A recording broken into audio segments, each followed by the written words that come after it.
Hello dear students, कैसे हैं आप सभी।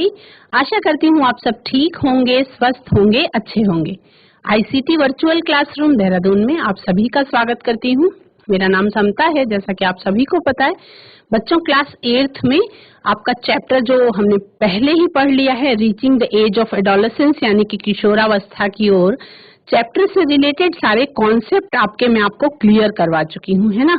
उससे रिलेटेड क्वेश्चन आंसर्स को हम रिवाइज कर रहे हैं, उनका दोहराव कर रहे हैं और इस आशा के साथ दोहराव कर रहे हैं कि अगर आपको चैप्टर में कहीं भी कोई कंफ्यूजन अभी तक भी बाकी है तो आप चैट के माध्यम से या हैंड रेज के माध्यम से क्वेश्चन पुट ऑन कर सकते हैं। उसी टाइम पे उसकी कोशिश की जाएगी कि समस्या का समाधान कर दिया जाए। चलते हैं स्मार्ट बोर्ड की तरफ और दोबारा से उसी चैप्टर के क्वेश्चन आंसर्स को हम रिवाइज करेंगे। बच्चों, चैप्टर नंबर 10 का, क्लास 8 चैप्टर नंबर 10 का reaching the age of adolescence यानी कि किशोरावस्था की ओर, उसमें पहला क्वेश्चन आपका था the belief that the mother is completely responsible for the sex of the child is wrong because the child, option number A is gets sex chromosome only from the mother, option number B develops in the body of the mother, option number C gets one sex chromosome from the mother and the other from the father, and fourth one option number D is gets sex chromosome only from the father। है ना। कल इस question के बारे में हमने विस्तार से चर्चा कर ली है ना। तो इसलिए केवल जो बच्चों ने कल का सेशन अटेंड नहीं किया था उनके लिए मैं आंसर बताऊंगी direct. Answer is C gets one sex chromosome from the mother and the other from the father। यानी कि एक लिंग गुणसूत्र माँ से मिलता है बच्चे को और एक लिंग गुणसूत्र किससे मिलता है, पिता से मिलता है। और कॉम्बिनेशन को क्लियर समझेंगे। 23 जोड़े गुणसूत्र मनुष्यों में पाए जाते हैं, जिसमें से 23वां जोड़ा होता है वो डिसाइड करता है कि बेबी बॉय होगा या बेबी गर्ल होगा। यदि फीमेल क्रोमोसोम का एक्स जो है 23वें जोड़े का एक्स जो है फादर के एक्स के साथ मैच करे तो क्या होगा, बेबी चाइल्ड जो होगी वो फीमेल होगी। और यदि एक्स का वाई के साथ कॉम्बिनेशन होता है तो क्या होगा, बच्चे का सेक्स जो है वो बेबी बॉय होगा। एक्स वाई होगा तो बेबी बॉय होगा, यानी कि मेल चाइल्ड होगा। ठीक है। नेक्स्ट क्वेश्चन है बच्चों, जिसके बाद इसके बारे में भी हम कल चर्चा कर चुके हैं। AIDS can spread from an infected person to another person through, किसके कौन सा कारण है जिसके द्वारा एड्स जो है वो स्प्रेड हो सकता है। Option number A sharing food, option number B blood transfusion, option number C sharing comb यानी कि कंघी को अगर शेयर कर ले, एक किसी व्यक्ति ने कंघी की है जिसको एड्स है और उसका कंघा कोई दूसरा स्वस्थ व्यक्ति अगर अपने बालों में कर ले तो क्या एड्स ट्रांसफ्यूजन हो जाएगा, नहीं होगा, है ना। ऑप्शन नंबर डी है इसमें अ मॉस्किटो बाइट। इसके बारे में कल हमने चर्चा कर ली थी कि ब्लड ट्रांसफ्यूजन के कारण एड्स जो है एक इन्फेक्टेड पर्सन से दूसरे स्वस्थ व्यक्ति में ट्रांसफर हो सकता है ना। उसके आपको मैंने एक्सप्लेनेशन भी बताया था। AIDS can be transmitted from infected person by following means, या तो यूज्ड सिरिंजेस और निडल्स का दोबारा से शेयरिंग कर लिया जाए, है ना। तो पता नहीं होता है कि कौन सा व्यक्ति इन्फेक्टेड है, उस व्यक्ति से दूसरे व्यक्ति में ट्रांसफर हो सकता है। अगर किसी बीमार व्यक्ति को हॉस्पिटल में खून चढ़ाया जा रहा है तो उससे भी ये हो सकता है, यदि वो ब्लड टेस्ट होना चाहिए। लेकिन एक केस मैंने ऐसा देखा है जहां पे ब्लड का टेस्ट पहले नहीं हुआ था और स्वस्थ व्यक्ति को HIV पॉजिटिव ब्लड चढ़ा दिया गया। तो ये सावधानी रखना बहुत ज्यादा जरूरी है, जिससे इस तरीके के लाइलाज बीमारी से बचा जा सकता है। Bisexual means through exchange of fluids. तीसरा कारण क्या है, from infected mother to foetus, यानी अगर किसी माँ को, किसी औरत को एड्स हो गया है किसी कारणवश और वो इन्फेक्टेड है तो उसके गर्भ में पल रहे बच्चे को या उसके पेट में पल रहे जो भ्रूण है उसको भी इन्फेक्शन होने की संभावना होती है। दूसरा, from infected mother to baby through breast milk. मान लीजिए कि जब बेबी बर्थ हुई थी उस टाइम पे माँ इन्फेक्टेड नहीं थी और बाद में हो गई, तो अगर माँ अपने बच्चे को दूध पिला रही है तो भी ब्रेस्ट फीडिंग के टाइम पे भी जो एड्स है वो माँ से बच्चे को ट्रांसफर हो सकता है ना। तो इसमें कल हमने चर्चा की थी कि सावधानी रखना बहुत ज्यादा जरूरी है। जागरूकता, सही शब्द इसके लिए यूज कर सकें अगर, तो वो है जागरूकता। हम लोगों को अवेयर रहना चाहिए हर चीज से, जो भी हमारे, देखिए अवेयरनेस बहुत जरूरी है, चाहे वो हमारे शरीर के अंदर कोई बदलाव हो रहा हो उसके लिए भी अवेयरनेस जरूरी है, और हमारे सामाजिक वातावरण में यानी कि हमारे आसपास जो बदलाव हो रहा है उसमें भी अवेयरनेस जरूरी है। जहाँ पे अवेयरनेस होती है बच्चों, वहां पे किसी प्रकार की कोई घटना घटित नहीं होती या होने की संभावना बहुत कम होती है। नेक्स्ट क्वेश्चन देखेंगे, given below are events that lead to pregnancy and development of embryo. इसमें ऑप्शन नंबर आपका डी सही है। कैसे सही है, इसका इवेंट्स का सीक्वेंस हम देख लेंगे। क्या होता है, maturation of eggs after puberty. Puberty के बाद सबसे पहले एग्स का मैच्योरेशन होता है फीमेल बॉडी में, उसके बाद रिलीज ऑफ एग सेल, ये भी विद इन फीमेल बॉडी होता है। Fertilisation of egg by sperm to form zygote, ये भी विद इन फीमेल बॉडी होता है। उसके बाद repeated division of zygote to form embryo, भ्रूण बनाने के लिए जाइगोट का रैपिड और रिपीटेड डिवीजन होता है, यानी कि एक सेल से दो सेल, 2 से 4 डिवीजन का मतलब कि कोशिका में विभाजन शुरू हो जाता है, यानी कि अपनी वो बढ़ती, एक कोशिका से बहुत सारी कोशिकाएं बनानी है, तो कोशिका में विभाजन के फलस्वरूप ये प्रक्रिया होती है। तो क्या होता है, एक सेल से 2 सेल, 2 से 4, 4 से 8, 8 से 16, 16 से 32 और ऐसे ही अनगिनत। ठीक है, उसके बाद embryo gets embedded in the wall of uterus for further development. उसके बाद भ्रूण जो है वो गर्भाशय की अंदरूनी दीवार में अपने आप को जोड़ लेता है, और वहां पे फिर आगे का 9 मंथ्स का बेबी डेवलपमेंट जो है वो शुरू होता है। तो ये सारी प्रोसेस कहाँ पे होती है, विद इन फीमेल बॉडी, यानी कि माँ के शरीर के अंदर। ठीक है, नेक्स्ट क्वेश्चन देखेंगे, थोड़ा सा डिफरेंट है, आपका मेढकों से रिलेटेड है जो आप पढ़ चुके हैं। For the metamorphosis of tadpoles, यानी कि टैडपोल्स के कायांतरण के लिए which of the following elements must be available in water. पानी में एक ऐसा एलिमेंट है जिसका होना बहुत ज्यादा जरूरी है। मतलब क्वेश्चन, सबसे पहले क्वेश्चन को पढ़ेंगे, उसको समझने की कोशिश करेंगे कि आखिर क्वेश्चन में पूछा क्या जा रहा है, उसके बाद आप आराम से फिर आंसर करेंगे। Option number A chlorine, option number B carbon, option number C sulphur और ऑप्शन नंबर डी आयोडीन। यानी कि ये जो चारों केमिकल्स हैं, ये जो चारों एलिमेंट्स हैं, क्लोरीन है, कार्बन है, सल्फर है और आयोडीन है, इन चारों में से कोई एक एलिमेंट ऐसा है जिसकी प्रेजेंस मेटामॉर्फोसिस की प्रोसेस के लिए अनिवार्य है। मेटामॉर्फोसिस का मतलब कायांतरण। कायांतरण की प्रक्रिया कौन सी थी, रिकॉल करें, मैंने आपको जब मेढक का जीवन चक्र पढ़ाया था तो उस टाइम पे मैंने आपको बताया था कि टैडपोल से मेढक बनने की जो प्रक्रिया है वो मेटामॉर्फोसिस या कायांतरण कहलाती है। तो मेटामॉर्फोसिस जो है वो एक हार्मोन के द्वारा होता है ना। उस हार्मोन का नाम है थायरॉक्सिन, और थायरॉक्सिन ग्लैंड अगर आयोडीन सिक्रीट करती है तो ही मेटामॉर्फोसिस की प्रक्रिया हो सकती है ना। तो आंसर में हम लिखेंगे iodine, answer is D iodine. और समझते हैं कि कैसे। मेटामॉर्फोसिस यानी कि कायांतरण is brought by a hormone called thyroxine. Metamorphosis यानी कि कायांतरण की प्रक्रिया थायरॉक्सिन नाम के हार्मोन के द्वारा जो है उद्दीपित होती है ना। तो thyroxine hormone, thyroid gland needs iodine to secrete. Thyroid gland को आयोडीन नाम का एलिमेंट चाहिए थायरॉक्सिन हार्मोन को सिक्रीट करने के लिए।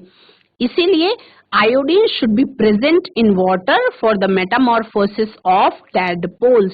यानी कि जब टैडपोल्स का टैडपोल से मेढक के रूप में कायांतरण हो रहा है, बहुत ध्यान से शब्दों पर फोकस करेंगे, जब टैडपोल का मेढक के रूप में, काया का मतलब शरीर, तो कायांतरण मतलब शरीर में परिवर्तन हो रहा है, टैडपोल से मेढक बन रहा है, तो उस डेवलपमेंट की प्रोसेस में टैडपोल्स को आयोडीन की जरूरत होती है। ठीक उसी तरह से जैसे हमारे शरीर को भी डेवलपमेंट के लिए आयोडीन की जरूरत होती है।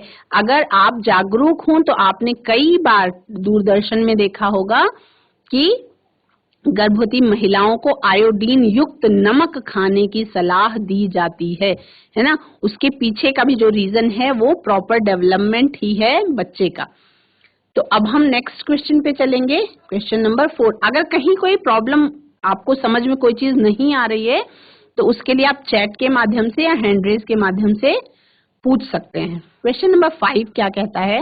The most conspicuous visible change that occurs in boys during puberty is, यानी कि जिस समय पे मेच्योरिटी आ रही होती है उस समय पे लड़कों में कौन सा ऐसा विजिबल चेंज है जो दिखाई पड़ता है?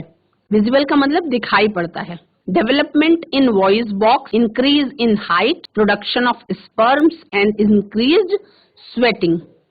4 ऑप्शंस दिए गए हैं। अब क्वेश्चन थोड़ा सा कंफ्यूजिंग है, आपको लगेगा कि हाँ ये चारों ही ऑप्शंस करेक्ट हैं, लेकिन मोस्ट पूछा गया है ना। तो उसमें से मोस्ट क्या है? जो विजिबल है। देखिए विजिबल है क्या, लड़के बहुत तेजी से उस टाइम पे क्या होते हैं, हाइट गेन करते हैं, यानी कि अचानक से बहुत ज्यादा लंबे दिखने लग जाते हैं, है ना, क्योंकि वो विजिबल चेंज है। तो आंसर इसका है इंक्रीज इन हाइट। प्यूबर्टी के टाइम पे जब लड़के मैच्योर हो रहे होते हैं बॉयज, उस टाइम पे उनकी हाइट जो है वो तेजी से बढ़ती है। और उसके बारे में समझेंगे। Most conspicuous change during puberty is the sudden increase in height, यानी कि अचानक से बहुत तेजी से लंबाई जो है वो बढ़ जाती है। At this time the long bones, that is the bones of the arms and the legs, elongate and make a person tall। उस टाइम पे क्या होता है, हाथों की और पैरों की हड्डियां जो लंबी होती हैं वो बहुत तेजी से लंबी होती हैं और किसी भी व्यक्ति को उस समय पे वो लंबा बना देती हैं, है ना। नेक्स्ट क्वेश्चन है, अगर आपको कहीं ये कंफ्यूजन है कि इसमें डेवलपमेंट इन वॉइस बॉक्स भी होता है, प्रोडक्शन ऑफ स्पर्म्स भी होता है, इंक्रीज्ड स्वेटिंग होता है, तो इसमें पूछा क्या गया है, इसीलिए मैंने बोला आपको कि क्वेश्चन को पढ़ना है ध्यान से। विजिबल चेंज पूछा गया है, यानी कि दिखाई पड़ने वाला। तो डेवलपमेंट इन वॉइस बॉक्स आपको दिखाई नहीं पड़ता, है ना, उससे आवाज चेंज हो जाती है, लेकिन आवाज सुनी जा सकती है, देखी नहीं जा सकती, है ना। दूसरी चीज, प्रोडक्शन ऑफ स्पर्म्स भी विद इन द बॉडी का चेंज है, तो वो भी देखा नहीं जा सकता, है ना। इंक्रीज इन हाइट ऐसा चेंज है जो विजिबल है और इसको हम देख सकते हैं, इसलिए ऑप्शन नंबर बी जो है वो करेक्ट होगा, मतलब मोस्ट करेक्ट आंसर जो है उस पर आपको टिक लगाना है। नेक्स्ट क्वेश्चन देखते हैं, क्वेश्चन नंबर 6 में आपका एक और मल्टीपल चॉइस क्वेश्चन है। क्या पूछा जा रहा है? Structures present in a cell which is responsible for determination of the sex of a baby is, कोशिका के अंदर पाई जाने वाली कौन सी संरचना बच्चे के लिंग निर्धारण के लिए उत्तरदायी है? क्वेश्चन आपको स्क्रीन पे इंग्लिश में दिखाई पड़ रहा है, उसको मैं आपको हिंदी में भी बता रही हूँ। क्वेश्चन है कि कोशिका के अंदर पाई जाने वाली कौन सी संरचना बच्चे के लिंग निर्धारण के लिए उत्तरदायी है? ऑप्शन नंबर ए साइटोप्लाज्म, यानी कि कोशिका द्रव्य। Option number B cell membrane, यानी कि कोशिका के बाहर पाई जाने वाली cell membrane. Option number C nucleus, यानी कि केंद्रक। और ऑप्शन नंबर डी क्रोमोसोम, यानी कि गुणसूत्र। तो बहुत ही सिंपल क्वेश्चन है, आप सबको पता है कि ऐसा स्ट्रक्चर जो कोशिका के अंदर पाया जाता है जिससे बच्चे का लिंग निर्धारण होता है, यानी कि बच्चा लड़का होगा या लड़की होगा ये निर्धारित होता है, ये कौन निर्धारित करता है? क्रोमोसोम्स, यानी कि गुणसूत्र, जो पाए जाते हैं न्यूक्लियस के अंदर प्रेजेंट जो अनुवांशिक पदार्थ है, क्रोमेटिन मटेरियल है, उसके द्वारा जब कोशिका विभाजन के समय पे गुणसूत्र बनते हैं, उनके अंदर डीएनए पाए जाते हैं और वही रिस्पॉन्सिबल होते हैं बच्चे के लिंग निर्धारण के लिए, है ना। 23rd set of chromosome which is called as sex chromosome, या जिसको हम लिंग गुणसूत्र के नाम से जानते हैं, determines the sex of the child. बच्चा लड़का होगा या लड़की होगा, ये डिसाइड करने के लिए 23rd सेट ऑफ क्रोमोसोम जो होता है वो उत्तरदायी होता है, जहां पे if 23rd set of chromosome is XX, baby will be female, and if sex chromosome is XY, then the baby will be a boy. Next question देखेंगे बच्चों। ये बहुत ही एंटरटेनिंग क्वेश्चन है, वेरी शॉर्ट आंसर क्वेश्चन। इसमें क्या करना है, आपको अनस्क्रैम्बल करना है वर्ड्स। इसमें क्या करना है, आपको अनस्क्रैम्बल करना है वर्ड्स को, यानी कि वर्ड्स के जो लेटर्स हैं, जो अक्षर हैं, वो आगे पीछे लिखे गए हैं, एग्जैक्ट पॉइंट, एग्जैक्ट शब्द नहीं बना रहे। तो क्या करना है, उसको सही सीरीज में लगा करके नया शब्द तैयार करना है, जो शब्द उन लेटर्स के बीच में छुपा हुआ है ना। तो पहला हम बात करते हैं, reproductive life of a woman lasts from. अब ये शब्द है, इस पर ध्यान देना है, इसको सीधा करके लिखना है और इसको सीधा करके लिखना है। तो इसमें आप थोड़ा सा दिमाग लगाएंगे। अगर आपको पता है कि किसी भी महिला की जो प्रजनन शक्ति है, जनन वाला जीवन है, वो टाइम पीरियड कब से शुरू होता है, वो शुरू होता है पीरियड्स के शुरू होने के बाद और पीरियड्स के बंद होने के बाद। पीरियड्स के शुरू होने के बाद और पीरियड्स के बंद होने से पहले, यानी कि एक ऐसा टाइम फेज है जिस टाइम में ही कोई भी महिला माँ बन सकती है। तो वो कौन सा समय है, जब फर्स्ट पीरियड होता है उसको हम क्या कहते हैं, उसको हम कहते हैं मीनार्क, और जो लास्ट पीरियड होता है उसको हम कहते हैं मीनोपॉज, है ना। तो यहाँ पे अगर इसको हम सीधा करें, अनस्क्रैम्बल कर दें वर्ड्स को, तो मीनार्क और मीनोपॉज ये दोनों वर्ड्स सामने आएंगे, है ना। लेकिन ये सीधा वही बच्चा कर पाएगा जिसने पढ़ा होगा और जिसको ये चीज समझ में आएगी, है ना। सेकेंड वाला ऑप्शन बहुत ही इंटरेस्टिंग है ये क्वेश्चन। इससे क्या होता है, आपकी माइंड की, आपके दिमाग की एक्सरसाइज होती है और इससे आपको कॉन्फिडेंस भी बिल्डअप होता है। ऑप्शन नंबर बी क्या है, the development of a caterpillar to an adult butterfly. Caterpillar का तितली के रूप में जो कायांतरण की प्रक्रिया है उसको क्या कहते हैं। अब इसमें लिखा हुआ है पोममेटाइश, है ना। ये लेटर्स जो हैं वो क्या हैं, लेटर्स स्क्रैम्बल्ड हैं, यानी लेटर्स उलझे हुए हैं। लेटर्स जो है ये उलझे हुए हैं और इनको अगर सही सीरीज में लगाया जाए तो एक नया शब्द बनेगा जिसका अर्थ भी होगा। और वो क्या मतलब दिखाना चाह रहा है कि कैटरपिलर से बटरफ्लाई के बीच, बटरफ्लाई चेंज होने के बीच में जो डेवलपमेंट होता है वो क्या कहलाता है। तो वो डेवलपमेंट क्या कहलाता है, मेटामॉर्फोसिस। वो डेवलपमेंट कहलाता है मेटामॉर्फोसिस। ऑप्शन नंबर सी है, the overgrowth of dash in dash leads to the hoarse voice in adolescent boys, है ना। तो क्या इसका आंसर क्या है, अनस्क्रैम्बल करेंगे इसको। देखिए SUMSELC, अगर इसको सीक्वेंस में हम लगाते हैं तो पहले M लिखेंगे, फिर U लिखेंगे, फिर S लिख देंगे, उसके बाद CLES क्या हो जाएगा, मसल्स, यानी कि मांसपेशियां।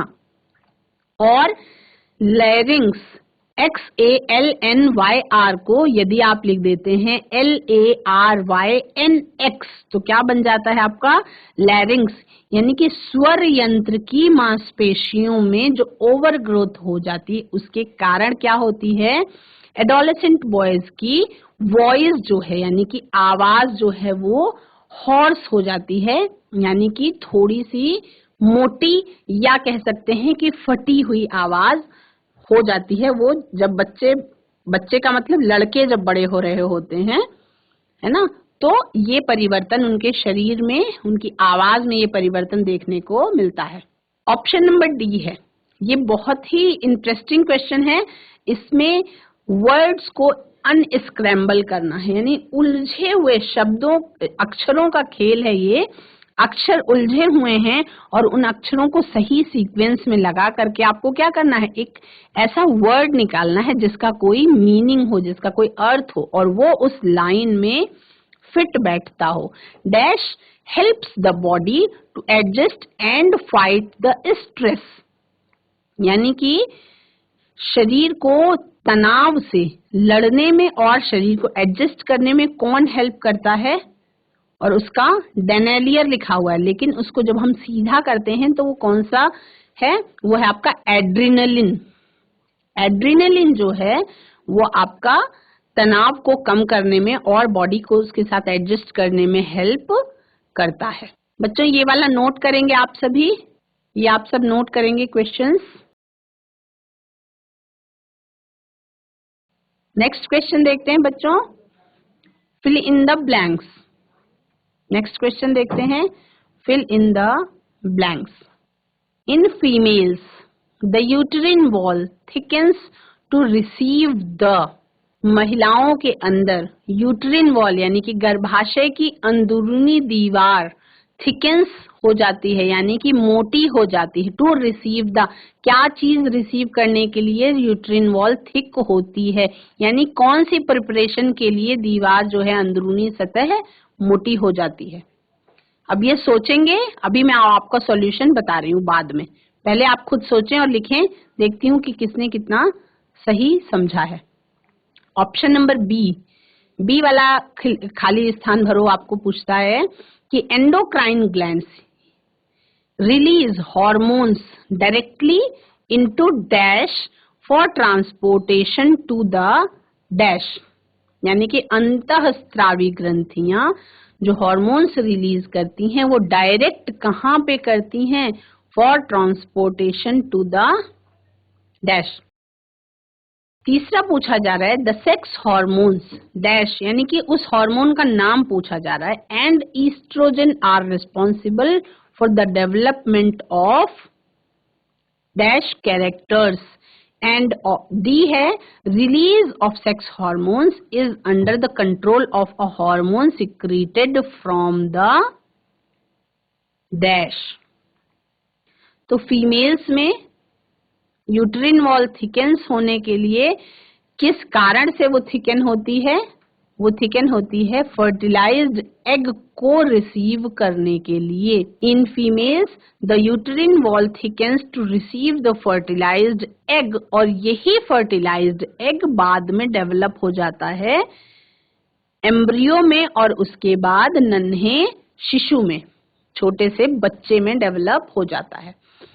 एंडोक्राइन ग्लैंड्स बी देखते हैं, endocrine glands release hormones directly into blood stream for transportation to the target sites, यानी कि एंडोक्राइन ग्लैंड्स से जो हॉर्मोन्स रिलीज होते हैं वो सीधे तौर पे रक्त में छोड़ दिए जाते हैं, यानी कि ये डक्टलेस ग्लैंड्स होती हैं, इनमें डक्ट्स नहीं होती हैं, डक्टलेस ग्लैंड्स होती हैं, और सीधे जो हार्मोन सिक्रीट होता है वो ब्लड में मिक्स हो जाता है और उसके बाद वो टारगेट साइट तक, यानी कि एंडोक्राइन ग्लैंड से रिलीज हो रहा है हार्मोन, लेकिन वो हार्मोन को उस जगह तक पहुंचा दिया जाता है ब्लड के थ्रू जहां पे, यानी कि जिस ऑर्गन में उस हार्मोन की जरूरत है। नेक्स्ट देखते हैं, ये आपका हो गया option number B, endocrine glands release hormones directly into blood stream for transportation to the target site. C में था द सेक्स हार्मोन्स, यानी कि लैंगिक हार्मोन्स जो होते हैं वो दोनों मेल बॉडी में अलग होते हैं, फीमेल बॉडी में अलग होते हैं और उनका अलग अलग नाम है ना। तो testosterone, the sex hormones testosterone and estrogen. Testosterone किस में होता है, ये आपका मेल हार्मोन है, ईस्ट्रोजन क्या है आपका? फीमेल हार्मोन है। And oestrogen are responsible for the development of secondary sexual characters, यानी कि वो कैरेक्टर्स जो प्यूबर्टी के टाइम में दिखाई पड़ते हैं, जो द्वितीयक लैंगिक लक्षण हैं, वो आपके किन हार्मोन्स के कारण होते हैं? वो होते हैं टेस्टोस्टेरोन के कारण और ईस्ट्रोजन के कारण। और ये जो है टेस्टोस्टेरोन है आपका मेल हार्मोन और ईस्ट्रोजन है आपका female hormone. Option number D क्या था? Release of sex hormones is under the control of a hormone secreted from the pituitary gland, है ना। यानी कि पीयूष ग्रंथि डिसाइड करती है कि मतलब पीयूष ग्रंथि के हाथ में ये कंट्रोल होता है कि सेक्स हार्मोन्स का रिलीज कब होगा। बच्चों, आज की क्लास में आप सभी ने फिल इन द ब्लैंक्स और अनस्क्रैपेबल किया वर्ड्स को, और उसके बाद आपने बहुत सारे क्वेश्चन आंसर्स को समझा, सीखा। और अगर कहीं परेशानी है तो आप चैट के माध्यम से पूछ सकते हैं। आज के सेशन में इतना ही। अगले सेशन में हम कुछ और क्वेश्चन आंसर्स को करेंगे। That's all for today. Have a nice day. Take care.